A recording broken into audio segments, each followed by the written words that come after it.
Need to start practicing making it rain. Yeah, I keep practicing winning the lottery, but I just get as far as the tickets. So That's about as I learned my first good dirty jokes from Redd Foxx, who would of like course. to tell jokes after the taping was over. It's why the audience, Sanford and Son's audience, was 40 million people Wow. on a Friday night. I mean, that's Wow. incredible because there were only three choices. I would see Mel Brooks and Anne Bancroft like once every 5 years. And Anne Bancroft always remembered my name. It's easier being named Turteltaub than being named Hanks. It's Yeah. just you have to spell it a lot more often. Right. There's certainly the things where, yeah, if your parents are very famous, there's a lot of expectations on you, especially if you go into the same field.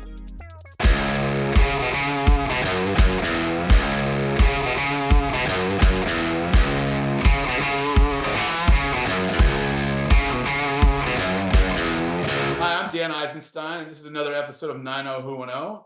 Joining me today is my guest host from Married with Children, Dave Faustino. Whoop, whoop. Former guest and now guest co-host. I That's mean, right. I'm That's moving right. on up. I'm moving on up. That's it. And my longtime family friend, son of Saul Turteltaub, TV producer and writer, brother of John Turteltaub, movie director, my longtime family friend, Adam Turteltaub.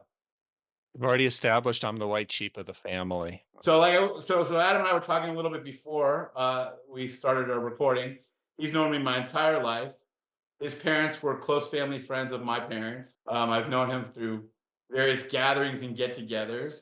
And his dad was a very well-known TV producer, creator, and writer. Wrote for the Carol Burnett Show, Dick Van Dyke. Did he create Sanford and Son? No, he joined, I think it was 2 years in. Okay, but wrote Sanford and Son, created What's Happening, Wow. and I'm sure that made for a very interesting childhood. It did, it did. Take your son to work day was a lot more fun than, dentist dads had. Oh yeah. And Can probably a only lot of imagine. interesting characters around the house as well, right? Yeah, but not so much people he worked with. It was just others, from the entertainment industry that he spent time with, Mhm. that I can't, it's funny. I go back and I think about all the people he worked with going back to whenever. More the writers and producers than the actual on-air talent. I think the closest friends they had who were performers was Alan Alda and his wife Arlene. And I Wow. think my dad worked with him back in like 1960. But there were, a host of others in and out, not to mention, the fact that there would be people who were on air talent that would come by and we would see. So, Mhm. it was definitely, again, more fun than having a dentist for a father, that's for sure. Were Yeah. you a fan of a lot of the shows you worked on? Like as I mean, did you sit around and watch, say, for instance, Sanford and Son? I mean, was that a Yeah. show? Yeah. Oh, yeah, I I mean, I used to love we'd go to the tapings of Sanford and Son, they were always on Friday nights, so that would be fun to do and be able to watch it, and I learned my first good dirty jokes from Redd Foxx, who would of like course. to tell jokes after the taping was over, and the little brief window period he had between when the taping ended and when he, believe it or not, had to get on the helicopter from NBC to LAX to fly to Vegas to do his, like, midnight set Wow. at the Hacienda. Was that like a weekly thing? Yeah, that's what he Oh, would do. man, that's wild. So if they got done early, he would tell some dirty jokes to the audience, and, I was whatever, 12, 13, 14, so I could not have been happier to be able to Yeah. hear them. He turned to my dad always and say, like, "Turtle, is it okay if I say a few jokes?" And my dad would check to see if there were any children other than his in the audience and then let him know. So that was fun, and then, I watched What's Happening. I mean, it was a perfect show because I was in high school at the time, so That was the best. I loved that show. I mean, yeah. I was it was a little right before, but so I grew up on the reruns of it, I would Yeah, watch it daily. And Sanford& and Son was a regular occurrence in our house because my dad was a giant fan of it. yeah, So it's very cool. It's funny, yeah. when Dave and I were talking earlier today about the show and about that this episode, and Married with Children was kind of a big envelope pusher. When his show came on the air, it was very edgy and cutting edge, and your dad was kind of a predecessor to that. I mean, I would think that people probably said the same things about Sanford and Son. Yeah, well, I mean, the fact that the show was delving into African American culture when there wasn't that much of it on TV, and Red Fox had this sort of dizzying array of people that he knew that they would try and work into various shows. My brother and I will every now and then make a reference to one of those people, that were like, only stars in a corner of the African American community, but they would be on the show and it would be fun to sort of see it. They dealt into issues. My father was doing Carter Country afterwards. And it was lasted a couple of seasons is all, but, this was again when I think where I was in high school, and like, they were doing shows about, gay people. What was Carter Country? Carter Country was best described as a comedic version of In the Heat of the Night.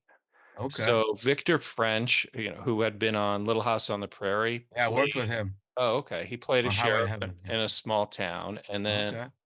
what's the actor's name? I think it was Kenny Holliday. Played this big city police officer who came down to be his lieutenant or whatever.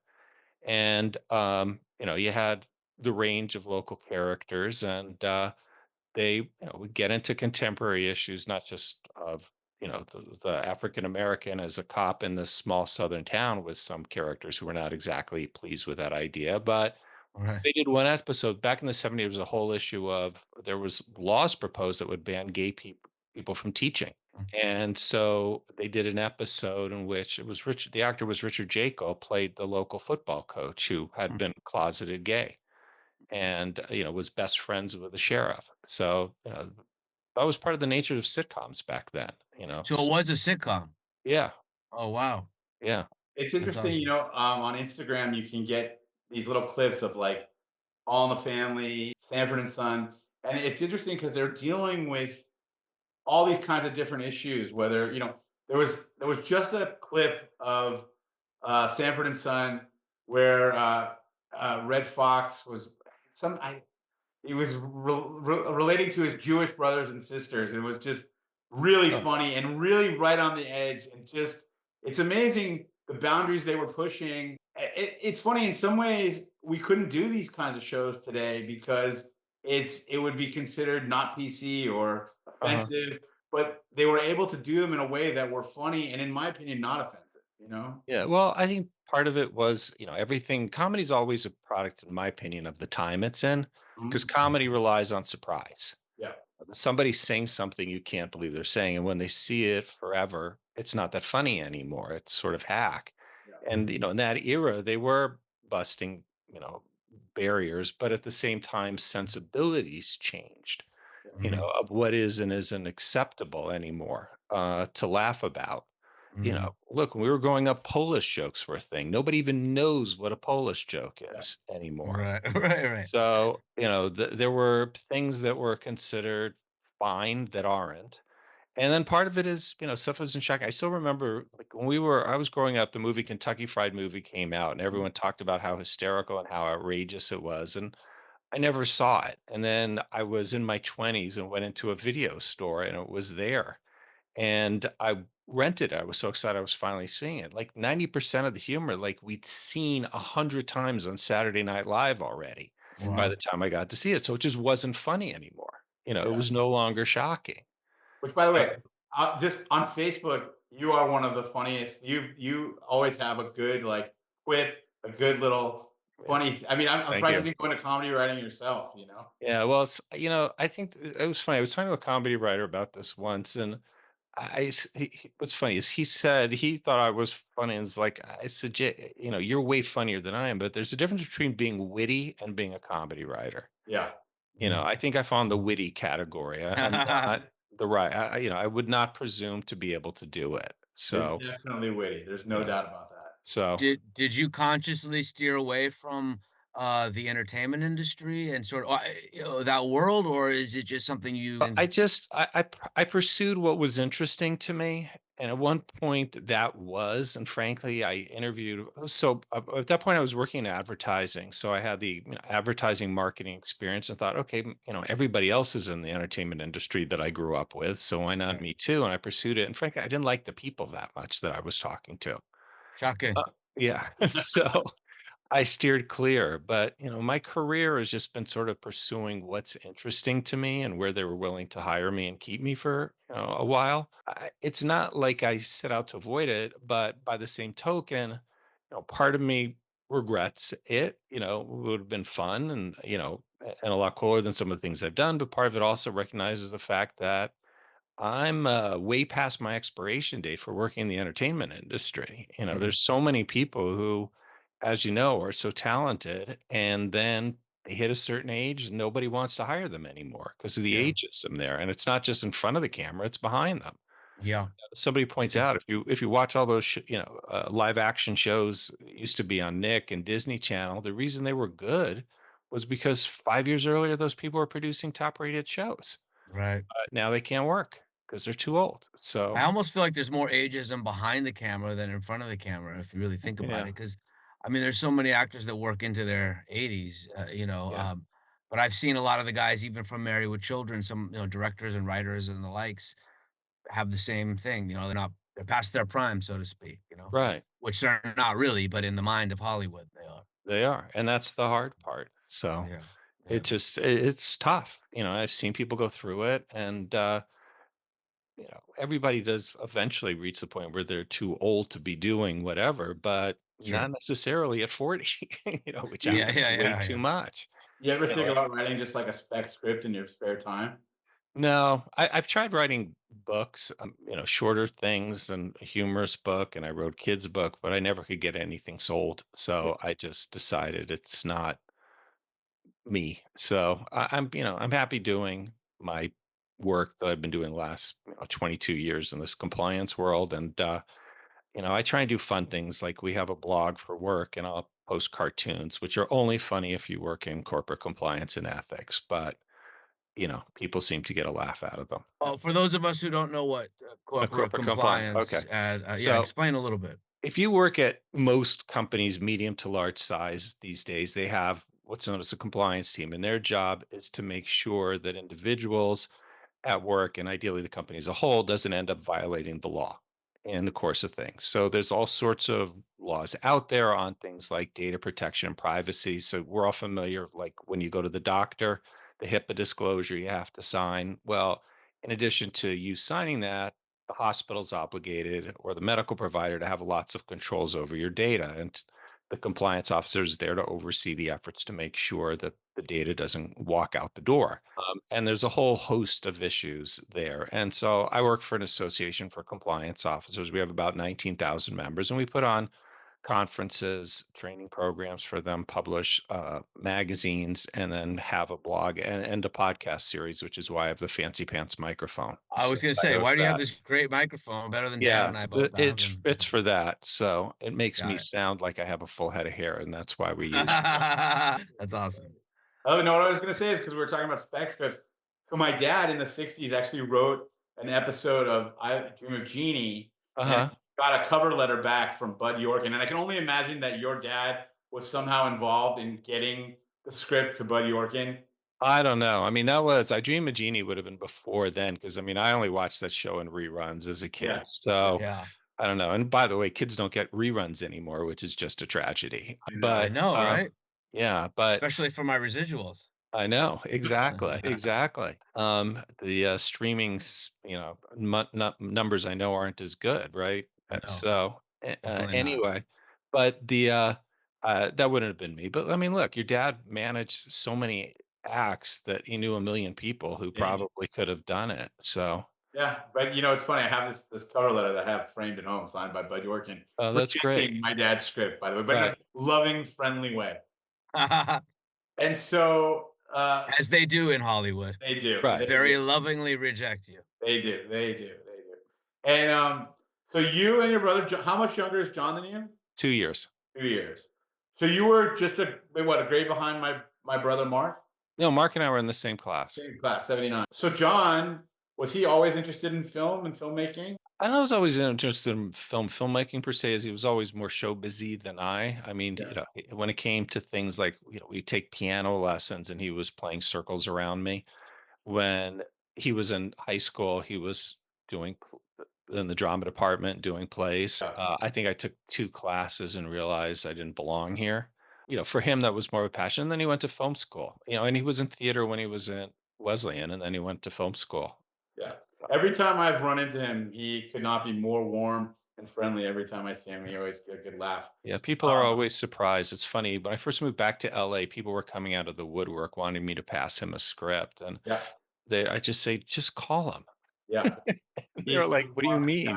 There was a period of time, and then this is how I know Dave. There was a period of time after high school where I was doing some acting, and I actually went in an audition, and John was in the room. Oh, wow. Wow. We had a great laugh over that too, as That's well. great. That's Yeah, Do you yeah, remember the hysterical. project? yeah, yeah. I don't remember exactly. It was the he did something with some kids. I was a little too old. That was the problem. It was like that ninjas thing or Oh, something. 3 Ninjas, Yeah, yeah, yeah, probably. yeah, yeah, yeah. Yeah, Three Yeah, I Ninjas. was a little too yeah, old for it, but he was very happy to see me, and I was happy to see him too. yeah. That's My cool. aunt is in that movie, Really?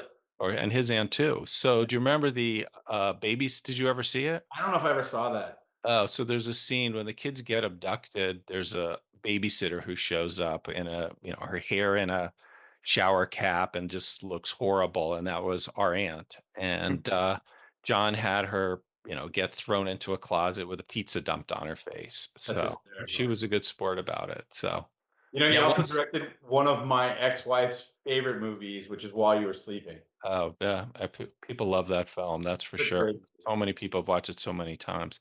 And I by the haven't way seen that, I'm gonna have to check that out. Yeah, yeah, watch this it with it's really good. And by the way, that same aunt was in Chinatown. She played the secretary for the water commissioner and had a Oh, couple of wow. Oh, scenes with shit. Nicholson's. Yeah, Oh, that's cool. so Well, she was an actress by trade, it wasn't that he just yeah. threw her in the film. Got No, it. no, no. Okay. Oh, okay. No, her name was Fritzy Burr, and she acted a lot. In fact, if you watch old Sanford and Sons and What's Happening, she was like in the What's Happening, she was the ugly mean teacher at school. I see. Is Okay, what okay.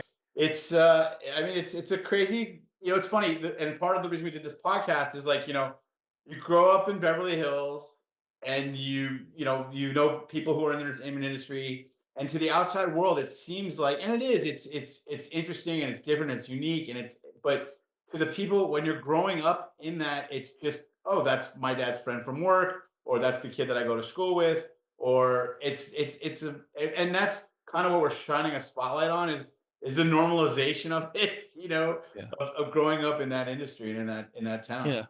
I'd say, yeah, honestly, though, I'd say it's mostly normal. I mean, everybody still, if you were lucky like I was, you had parents who still came home at night, still made sure you did the homework, navigated you through all of the good and the bad of growing up. And there was some stuff that, like, parents, friends who were over a lot, who were like the Aldos were big stars, but they were good friends, and I loved playing with their daughters.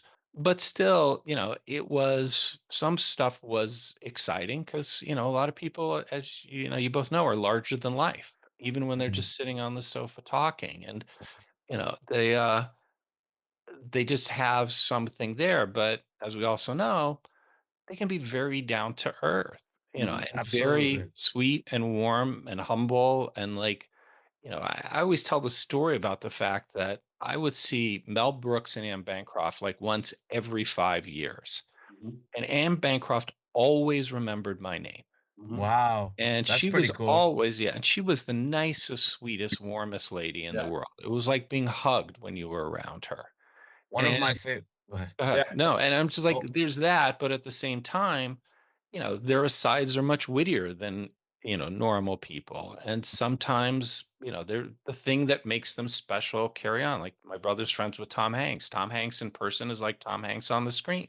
mhm, There is an energy to him that's mhm. infectious and you can't help but notice. Absolutely. And, oh, one other thing I'll say, and sorry, David, to cut you off, but No, go ahead. one thing that happened at your aunt and uncle's house one day was, it doesn't matter how much you go around it. There are times where, you're still, as we was like a 15-year-old kid, in awe.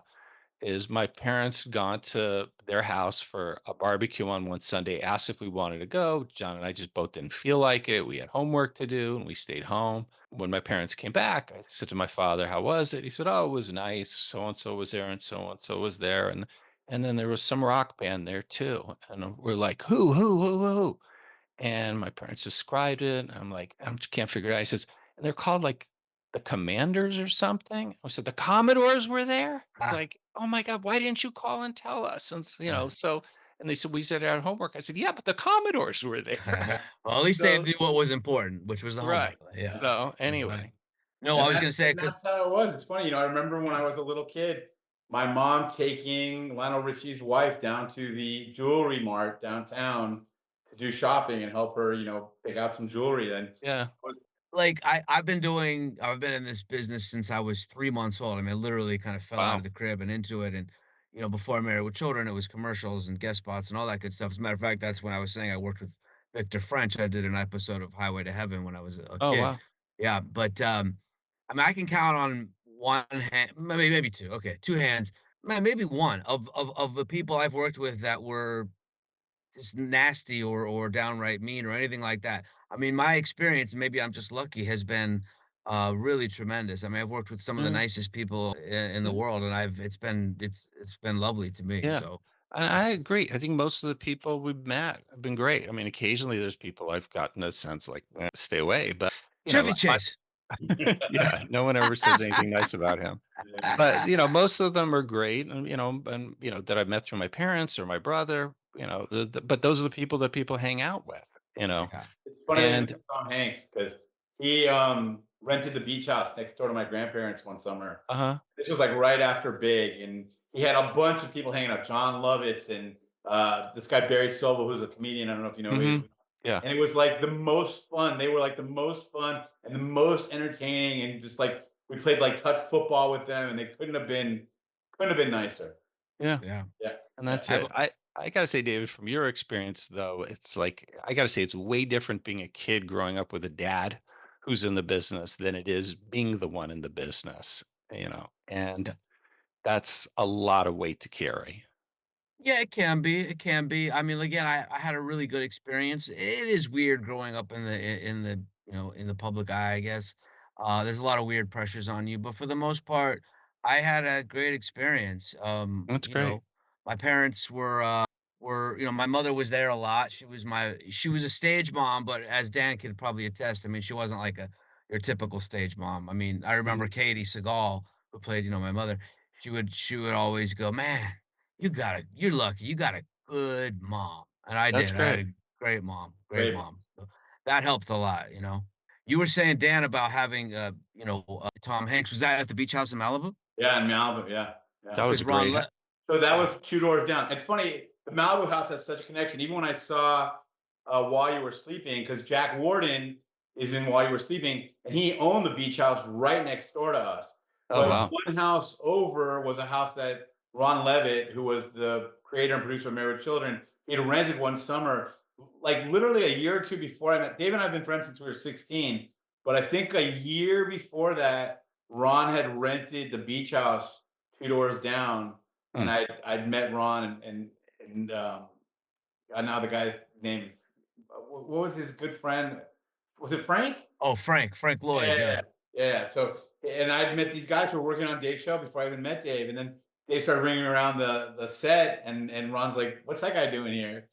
He had rented the beach house next door to us. Yeah, yeah, That's so small funny. world. Oh, that was a It's great a beach small world. house. Another thing I was going to say about it being a small world is so when you brought up Anne Bancroft, she actually, when she was a little girl, she went. My dad grew up in the Bronx. She grew up in the Bronx. They went to the same public school together.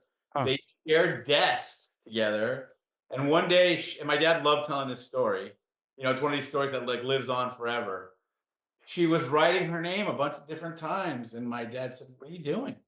She goes, "I'm practicing my autograph. I'm going to be Oh, famous." wow. Yeah, Wow.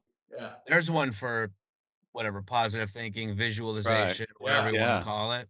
That's yeah, amazing. yeah. I need That's to start great. pra I need to start practicing making it rain. Yeah, I keep practicing winning the lottery, but I just get as far as the tickets, so That's about as far as I've not the gotten same myself. thing. Love it. Speaking of Anne Bancroft, what I was gonna say earlier was, one of my favorite I love obviously, I'm a Mel Brooks, fan. One of my favorite films of his, which a lot of people haven't seen for some reason, but I'm guessing you have, was the remake of To Be or Not to Be, where it's Nazi Germany, and they run a theater, and, Uh-huh. Nazis come into Poland and, they take over the theater, and they make them, did you see that film? No. You Man, never so saw many that? people Oh, it's a haven't great seen film. Uh, it. Great, great film. I mean, some just classic lines. I grew up watching that movie over and over and okay. over again as a kid, yeah, yeah. But that's one you should definitely, now that you could just grab it on streaming, it's Right. definitely worth the watch. Okay.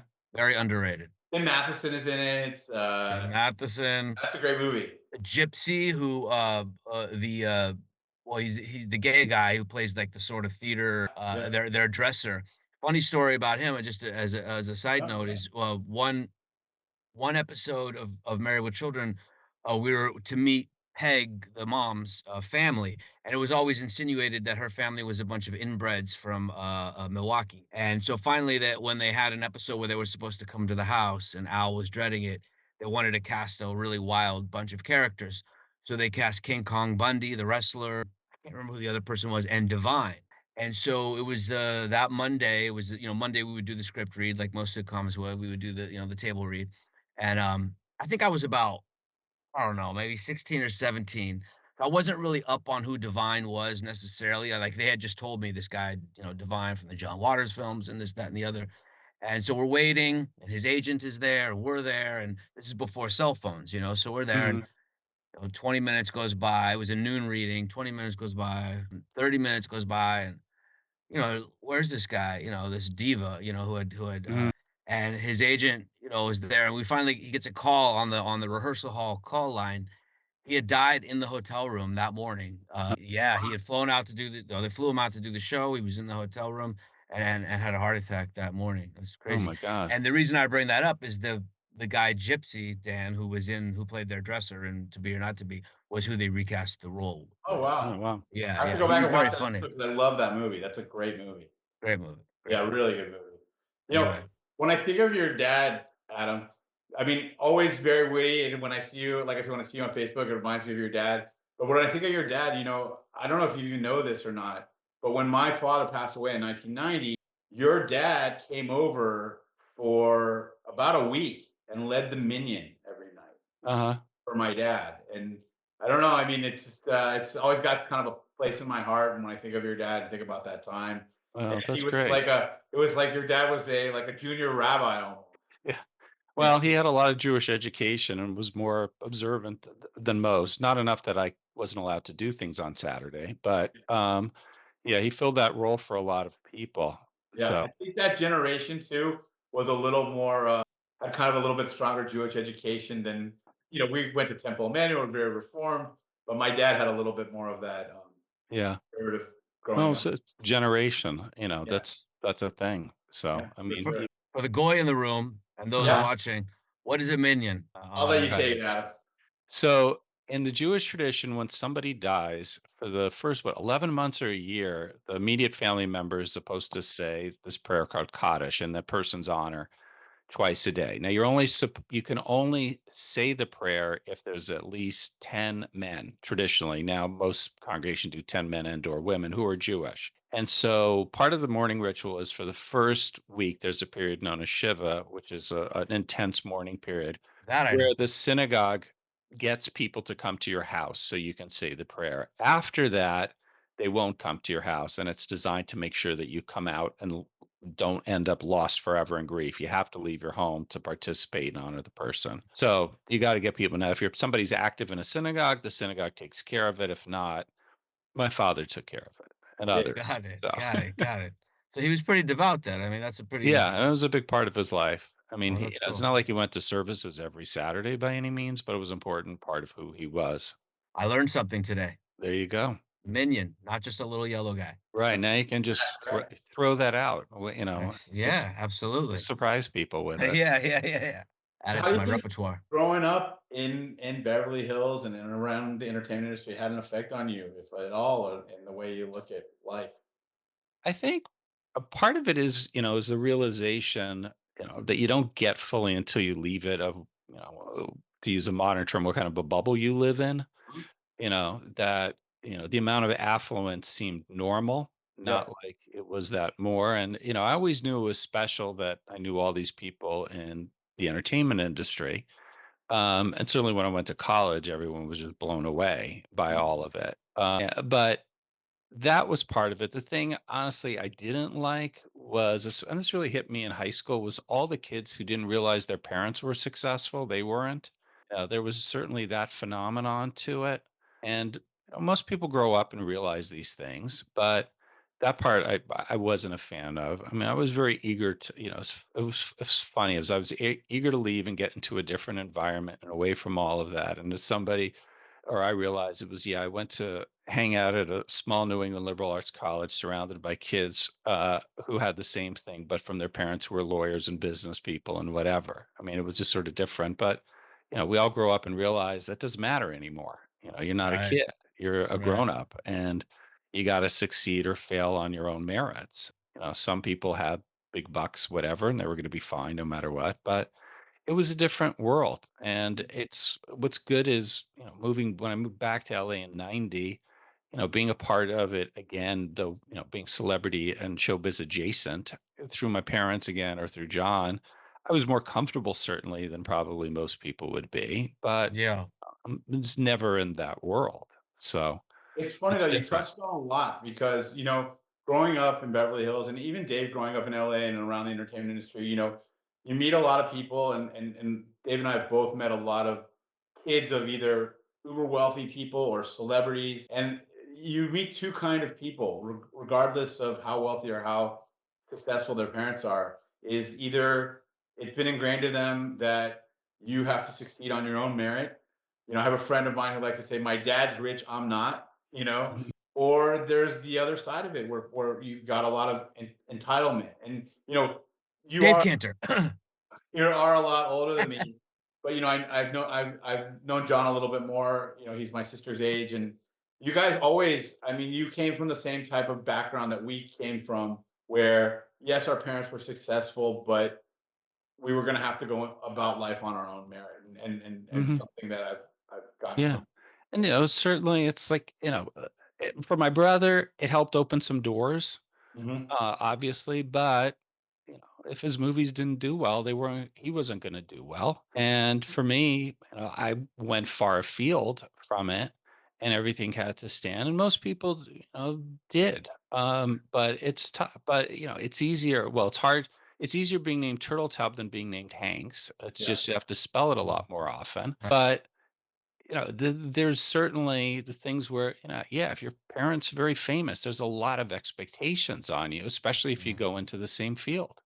For us growing up, if I'd go to like summer camp or go somewhere and people weren't from Beverly Hills and they'd say, "Where are you from?" I'd say, and even still, "Where are you from?" "I'm from Los Angeles." "Where in Los Angeles?" Mhm. "West side of Los Angeles." You kind of Yeah. like where near UCLA. You kind of hold on to that Beverly Hills. You don't really say that too often. Right. And I've also been the victim of They might want something from you. well, either that or they just don't. It just sounds I way get more it. glamorous and big than it is, Right. or it was for Yeah. me. Oh, No, and that is a part. It raises all sorts of expectations, and people have all these pre-done judgments and Mhm, expect, that we all grew up on 20-acre estates. yeah. mhm. I still remember I was working in advertising. This was in the early '90s, and a client came to LA to do a recording, and she was young, and she had lived in Phoenix and Reno, I think. Nevada was her whole life. And we were done early for the day with recording these radio spots, and she had hours to kill before a flight. And so I said, "Well, you want to go like walk up and down Rodeo Drive?" And this was like '92, and that was the height of Rodeo Drive. And she was so excited, and she walked up and down and bought herself. There used to be some fake jewelry, store that she bought something at that she was going to tell everyone she got on Rodeo Drive. And I said, "Do you want to drive through, see the houses?" And I was like, "Oh yeah." And we drove up Rodeo, and I look in the back, and she's just sneering, and I said to her, "What's wrong?" And she said, "Where's the new developments?" Because where she grew up, the new parts of town were always the nicest, Yeah. People didn't realize, Ah, like, if you had more than half an acre in Beverly Hills, that was crazy. Yeah. right, And right. also, the funny thing is, it's nobody realizes that that house, which is a nice house, but again, it's cheek and jowl to the house next door to it, is still worth $5 million. Right. Yeah, Yeah. yeah, yeah, yeah, Bec exactly. but, yeah, the expectations are kinda crazy. The only people I know do anything similar is, it's always funny with when I was in college, you always knew if somebody went to Harvard because you asked them where they went to college, and they said, "In Boston." It was the same thing. Yeah. They didn't want the expectations, right? Yeah, and so Yeah. whenever they would do that, I just say, "Oh, when are you "What year you graduate from Harvard?" And they're like, "How do you know?" It's like, "'Cause only people from Harvard say that, just like only people from LA or from Beverly Hills are evasive on where they grew up." So, Yeah, it's My funny. experience with Beverly Hills was really Dan, I mean, I was born and raised, but, in Burbank, and, I was making a lot of money, obviously, but my parents, God bless them, they didn't spend a dime, but they uh-huh, kept all of our money until we were 18. And so here I was from 12 to 18 making this ton of money, and you'll remember, Dan, when did I really have any money to spend? Like, No, no. or a used yeah, car to yeah, and, even me growing up, here I was on this big famous show, but going to Dan's house in Beverly Hills to me was a big deal, like, uh-huh, and that was the house we grew up in. You know how you have the house where, right, you just go to and everybody congregates, and that was Dan's house for us, and I wow, I loved it. I lived in that house. I still have fond memories when I drive up. I'll that's go up great, Ridgedale just to look at it, I'll be like, "Oh uh-huh. my god, there's the house," I have tremendous memories, of growing up in that house. By the way, did you ever see I think it was on A&E, the biography of Ron Howard? Did I not. haven't. No, but I read his book, which was Y fantastic. well, you'd find a lot of similarities because, he grew up in Burbank, and Oh, his parents, they always lived off of his father's money. mhm, They saved every cent that he ever made, and, in the stage parent thing, he talked about the fact that whenever he went to audition for a part, before he went in, his dad would say, "Do you wanna do this or not? If you say no, we'll leave." And he had amazing. stage parents who never pushed him, and, it's very similar to as you're describing your life. So I read Clint, that as well. Dan gave me I that gave book, you and his I've Yeah. book. I want you thumbed to through read it. it. His parents did an episode besides getting the pleasure to work with Ron when I was a little kid on a movie of the week, when they had movies of the Wow, I week back remember in the those. day, yeah. Uh-huh. I did a lot of those, man, those were fun. But, I got to do that, and then his parents, when they're very, in their much older age, did a guest spot, and I can't remember who but they played husband and wife, and they were on the show, and it was just so cool having them on the show, and they were as solid of people as you could imagine that they would be, you know? That's great. Yeah, That's so very nice cool. to hear. So Yeah, yeah, yeah. Ron and his brother Clint wrote a book called The Boys, which is Oh, how that's the book I'm talking about, right? You're talking Oh, about, wow. right? their Yeah. mom referred to the two of them and the dad together, the boys. Just it's pretty interesting. It's like Clint and he wrote it together, and it just talks about their normal upbringing. Hmm, That you know, going to work was something they did, and they were not supporting the family. Rance Howard was supporting the family, and it just talks about I mean, they had just this really normal upbringing. They played sports in Burbank. They went to regular school when they were available to, and they just had this super, super, super normal upbringing.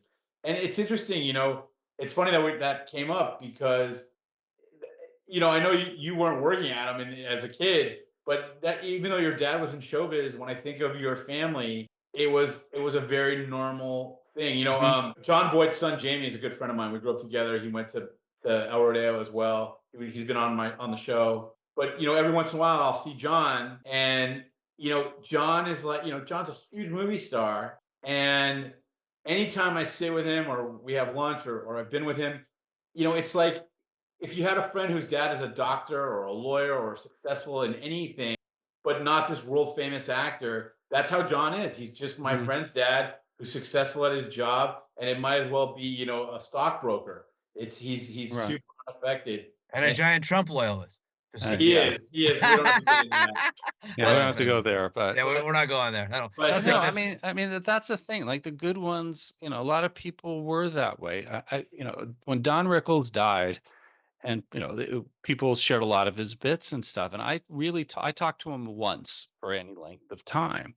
I was in college, it was spring break, my roommate at the time flew out too, we were having a nice time in LA, and we decided to go to Vegas for one night, and I saw he was performing. I asked my father if he could see about getting us in, and so we did. And we watched a show, and I was laughing so hard I was drooling. I could wow, not I swallow. bet. I mean, it was just, Rickles was the funniest. yeah, And Greatest. afterwards, we went backstage to thank Mr. Rickles. He, asked what I was doing. I was in college. Were you in school? And so was Michael. And the daughter was applying to college. And that's all he wanted to talk about was yeah. college. Wow. And that's what a good parent is. And so many of them are, as you know, dedicated to that. So it just I learned how to talk to celebrities later in life because even though I was on a show with a celebrity, I was always super insecure around really. famous people. I would get Uh-huh. shut down, like, I'm totally shy, tongue-tied, the whole thing for a many, many, many years, and then I figured out once by having by being sat with Lenny Kravitz at a dinner party, Huh. um, did not knowing who he was, and we were just talking about a certain subject. It didn't click until halfway through the dinner that he was Lenny Kravitz. I don't know what my problem was, but anyway, we were talking about a certain subject, and the bottom line is when you talk to somebody famous, just pick a subject in the here and now or something Mhm. exciting. Don't say anything about what they do, and you're off to a really good start. And then I finally was able to get comfortable in my Yeah. own skin. Yeah.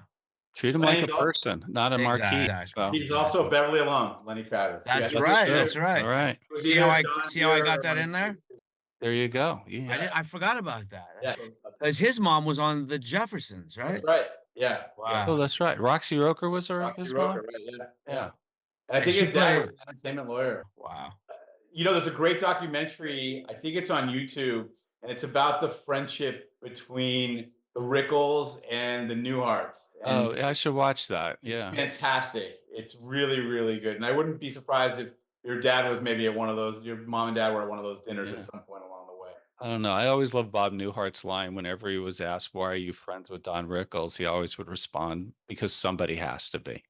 I listen. I never got to see Don Rickles, and I really wish I would have. My favorite Don Rickles story is the Frank Sinatra one that he's told. Yeah. The one where he was on his first date with his wife, Dave, and he his it was Frank Sinatra. Frank Sinatra was at dinner, and Frank Sinatra waved at him, and his who became his wife said, "Oh wow, you know Frank Sinatra?" And Don said, "Sure, you want to meet him?" And the wife said, "Sure." And so he sat her down at the table, and he went over to see Frank, and Frank was having dessert, and Don said, "When you're finished having dessert, would you mind stopping by and saying hello?" And Frank said, "Sure, I'll be right over." And Don went and sat down. And when Frank came over, Don looked at him and goes, "Frank, what are you doing? Can you see I'm trying to have dinner with a girl over here?"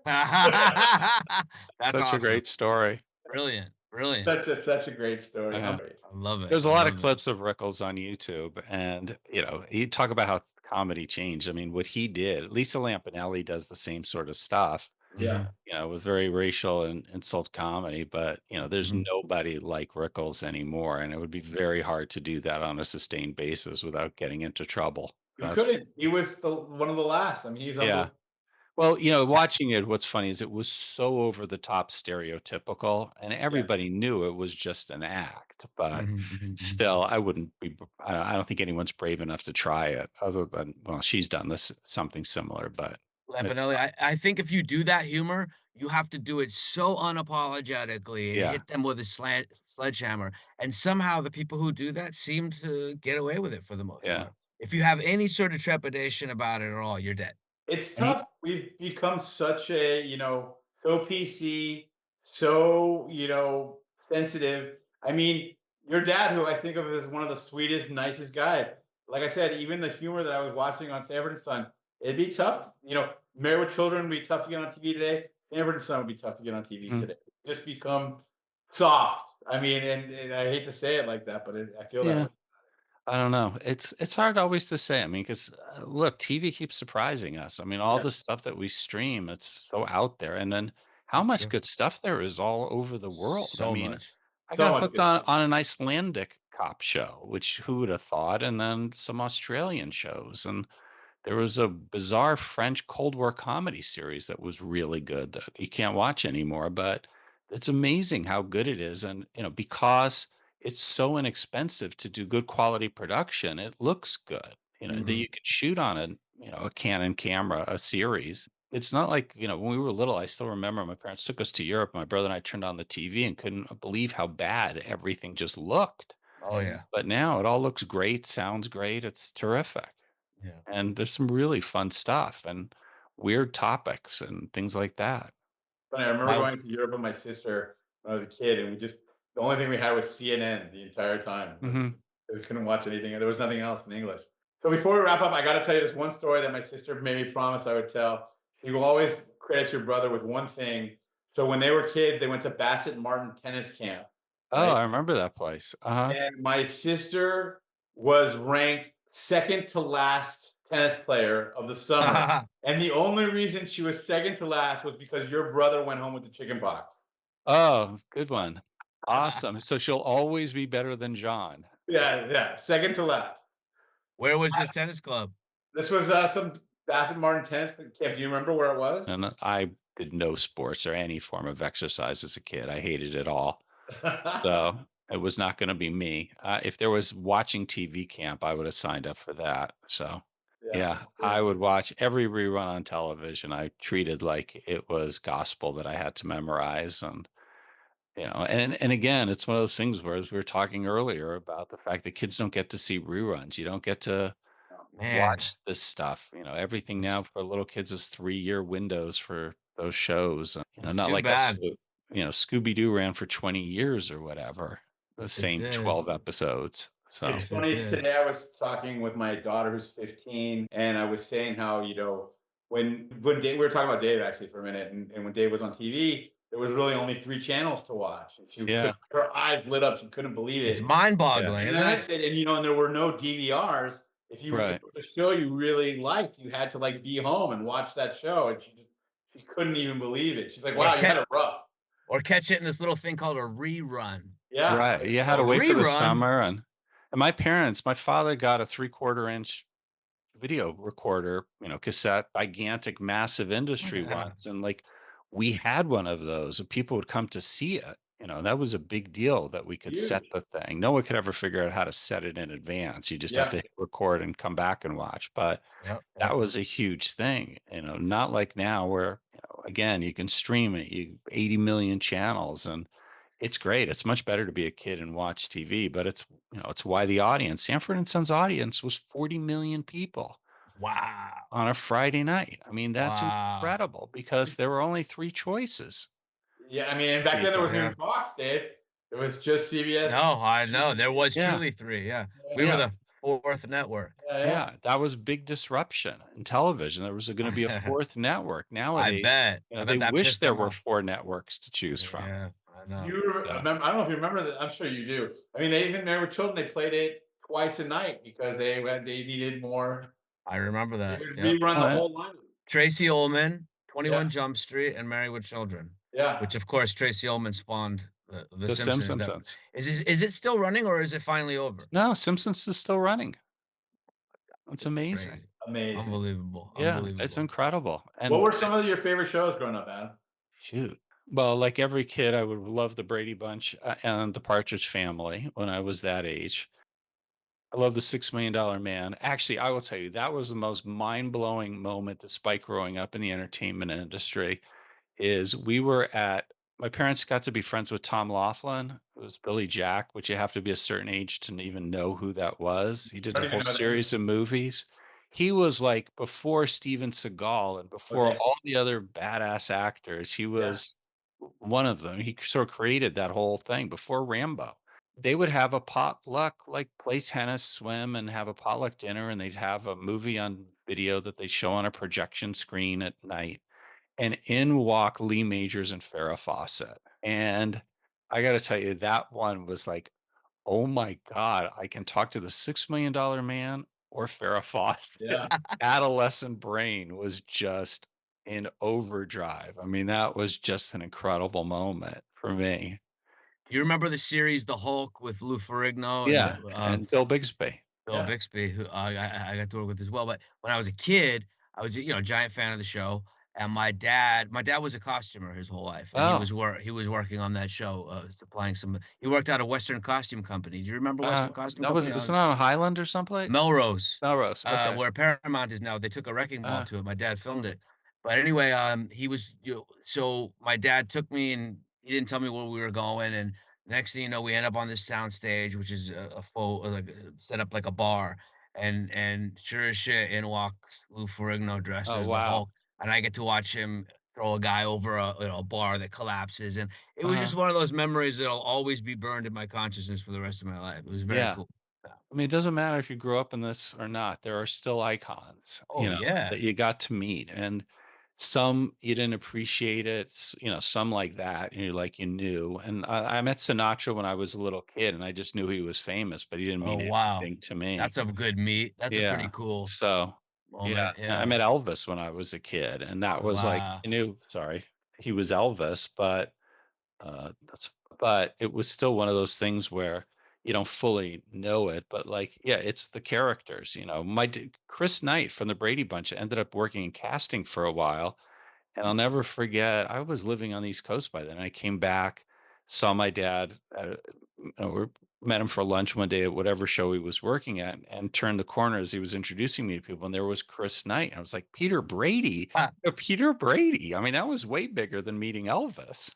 he's a sweet guy. I got to meet him as well, Really? just by chance on the street once. Uh-huh. He's like, "Hey, you're that." He's like, he introduced himself. I was like, "Oh shit." Yeah. He's a Yeah, sweet and I guy. was like, it was like that was iconic because those were the shows as kids that we watched, and Yeah. Flying Nun and all these other bizarre things, Davy Crockett and, Yeah. The Big Valley I remember watching as for a kid, and then trying to think what else we would watch in the afternoon. Fantasy Island was my big repeat Yeah, thing. I love that. Yeah. and then, yeah, Cardo Fantasy Island, Montalban. I watched on prime time and Love Boat and all of that in that era, Yeah. so Yeah. Funny. Yeah. So our next door neighbor growing up was Leonard Goldberg, Uh-huh, oh, uh, who produced Fantasy Island. And his uh-huh, daughter Amanda had the tattoo car on their tennis court. They had, I don't remember, Tattoo had a replica of Mr. Rourke's car that he used to drive around Long Island on. And they uh-huh, had one of the cars at their house. I used to go over there when I was a kid all the time and drive their little tattoo right. car around the tennis court. Kids are kids. I think the best thing that describes what kids are no matter where is, President Obama told this funny story when I think it was early on in his administration, the reporter was asking him how the kids are adjusting. And he just said, look, kids are kids. He said, we take a flight for the first time on Marine One, the helicopter. And I'm amazed that there's this helicopter and there's basically a nice living room in it that we sit in. And I sit down and I'm amazed at it. My kids take a look around and say, ooh, daddy, Skittles, can we have some? And that's what being a kid is. It's like, Yeah. it doesn't matter that it's from the TV show less than you got to drive a go-kart. That's exactly what it was. I didn't care that it Yeah, was from the yeah, TV show. yep, yep, I wanted to go exactly. drive a go-kart. It's Yeah, so and funny. Yeah, that's yeah. that's it. And on that's on the in that vein, we do a program every year in Dubai, and for me, the highlight is one of the guys who teaches it, and I go out and we go karting one night. Yeah. And by the way, it's still just as fun as when you were a kid, except now Yeah. you realize you can kill yourself doing this. Adam, I can't thank you enough for doing this and Oh, being, my pleasure. yeah, it was really. So this has been another episode of 90who10 with our guest Adam Turteltaub and my special guest host Dave Faustino from Married with Children. Adam, thank you so much for being on the show. We really appreciate it. Great Oh, my meeting you, man. pleasure, and yeah, great meeting you too, Dave. Great hearing your stories. Yeah, awesome. And Dan, take care, and I'll see you on Facebook. Yeah, on Facebook, buddy. Thanks. All right, Stay bye. witty. Stay witty. You guys have good choice in childhood friends.